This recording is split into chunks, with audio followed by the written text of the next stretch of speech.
بسم اللہ والحمد للہ والصلاة والسلام علی رسول اللہ۔ یہ الاسلام سوال و جواب گروپ میں قرآن و سنت FB کے پلیٹ فارم سے سوال آیا ہے ہمارے پاس میاں محمد اکرم کی طرف سے۔ سائل نے سوال کیا ہے کہ بینک میں رقم ایسے اکاؤنٹ میں جمع کروانا جس سے آپ منافع بھی نہ لیتے ہوں، لیکن آپ کی رقم بینک آگے سود پر دیتا ہے، تو کیا یہ سود میں معاونت نہیں ہو جاتی؟ تو کیا کسی صورت میں بینک میں رقم رکھنا جائز ہو سکتا ہے یا نہیں؟ وعلیکم السلام ورحمۃ اللہ وبرکاتہ۔ جی، بوقت ضرورت، اور ضرورت انسان کو وہ چیزیں مباح اس کے لیے قرار دیتی ہیں، جیسے بعض حالات میں اپنے حق حاصل کرنے کے لیے رشوت کا جواز۔ تو اس کا مطلب یہ ہے کہ اگر آپ بینک میں پیسہ نہیں رکھتے تو آپ کے پاس کوئی محفوظ جگہ نہیں ہے اپنے مال کی حفاظت کرنے کے لیے، اس کو رکھنے کے لیے، تو لہذا مال کو ضیاع سے بچانے کے لیے توعن نہیں بلکہ کرہن بینک میں معاونت کے لیے نہیں، بلکہ آپ کو اپنی مال کی حفاظت کے لیے، جو کہ شرعاً فرض ہے اور 5 بنیادی شرعی ضروریات میں سے ہے، جن کو الحاجیات الخمسہ کہا جاتا ہے، حفظ المال، مال کی حفاظت کرنا، اس کے تحت رکھتے ہیں، نہ کہ بینک کے ساتھ کاروبار کرنے یا بینک کی معاونت کے لیے یا سود میں بینک کے ساتھ شیئر کرنے کے لیے۔ تو چونکہ مال کی حفاظت فرض ہے آپ پر، ہر مسلمان پر فرض عین، اب کوئی اور متبادل راستہ آپ کے پاس نہیں ہے تو آپ بینک میں رکھتے ہیں، تو یہ ایک ضرورت ہے، جائز ہے، اور وہ بھی مجبوراً رکھتے ہیں، اور اس طرح نہیں کہ بلا ضرورت کے اپنی مرضی سے۔ آپ بلا ضرورت کے آپ رکھتے، آپ کے پاس اماؤنٹ رکھنے کا کوئی محفوظ طریقہ اور ہوتا تو پھر یہ سود میں تعاون تھا۔ جو موجودہ صورت میں اکثر مسلمان جن حالات میں رکھتے ہیں، تو واللہ عالم بالصواب یہ ایک ضرورت کے تحت رکھا جاتا ہے، کیونکہ ان کے پاس مال کو محفوظ رکھنے کی کوئی اور جگہ نہیں، جبکہ مال کی حفاظت فرض ہے، نمبر 1۔ نمبر 2، موجودہ دور میں آپ کے لیے کام کرنا، خواہ وہ بجلی بل ہو یا ٹیلی فون بل ہو یا دیگر بہت سے ممالک میں، جیسے یہاں گلف میں، سعودی عرب میں جتنے بلنگ کام ہوتے ہیں، ایون یہ کہ ٹریفک وائلنس وغیرہ، اگر آپ پر کوئی پینالٹی وغیرہ آ جائے، کہیں بھی کوئی چیز آپ کو پے کرنی ہے تو آپ وہ بذریعہ بینک ہی کر سکتے ہیں، ڈیبٹ کارڈ ہی کے ذریعے، تو ورنہ پھر آپ ضرر کا سامنا کریں گے۔ آپ کے پاس کارڈ نہیں ہے، کسی کو کہیں گے، وہ آپ کی مجبوری کو ایکسپلائٹ کرے گا، پھر 1 روپے کی چیز وہ 50 میں یا کئی 100 میں بیچے گا، یعنی اپنا کارڈ کرائے پر دے کر آپ سے اس سے بل کرائیں گے، پھر وہ آپ کی مجبوری کو پیش کرے گا اور آپ سے بہت زیادہ جتنی وہ خدمت پیش نہیں کرتا اس سے زیادہ آپ سے پیسہ لے گا، خود بھی مجھے گناہ گار ہوگا، اور اس سلسلے میں آپ بھی ضرر کا سامنا کرنا پڑے گا۔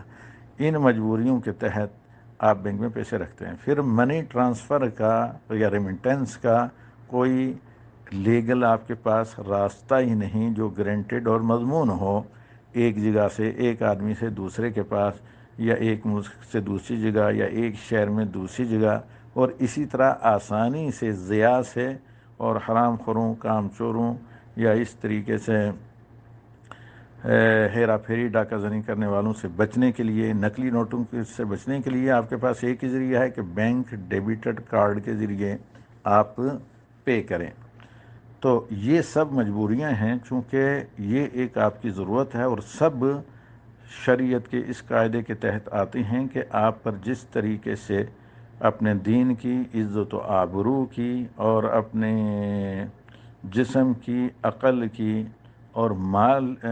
عقل، ان چیزوں کی حفاظت فرض ہے، اسی طرح شریعت آپ پر آپ کے مال کی حفاظت فرض قرار دیتی ہے، کیونکہ مال عصب الحیات ہے، اور یہ 5 ضروریات